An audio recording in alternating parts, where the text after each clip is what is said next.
Sabtu, tanggal 22 Oktober tahun 2022, Wakil Bupati Papak Barat Dr. Mutsiyuhito Solin serta jajaran pemerintah menghadiri Mubes kedua dan pelantikan pengurus baru Rempu Empu Bada Masa Bakti, tahun 2022 sampai tahun 2027, sekaligus meresmikan alun-alun Kota Salak. Wakil Bupati Papak Barat meresmikan dua nama alun-alun Kota Salak Pajak Lama menjadi Kasean Empu Bada dan lapangan upacara yang berada di Napasengkut, Desa Salak 1 Kecamatan Salak menjadi Kasean Banurea. Empu Bada, demikian juga pengurus Banurea.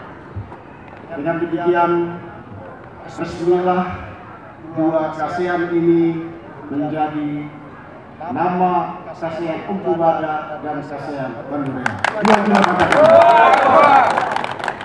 Peresmian kedua lokasi tersebut ditandai dengan pembukaan selubung plang kedua lokasi oleh Wakil Bupati Mutsiyuhito Solin yang didampingi oleh Sekda Papak Barat, Jalan Berutu dan Ketua DPRD Papak Barat, Hotmar Ramles Tumangger. Dengan mengharapkan ridho kepada Tuhan Yang Maha Kuasa, kami atas nama pemerintah Kabupaten Papak Barat meresmikan dua Kasean, yaitu Kasean Empu Bada dan Kasean Banurea yang disaksikan oleh Wakapolres, Sekda Papak Barat serta pengurus Rempu Empu Bada dan pengurus Sulangsi 5 Marga Banurea. Dengan demikian resmilah kedua ini menjadi Kasean Empu Bada.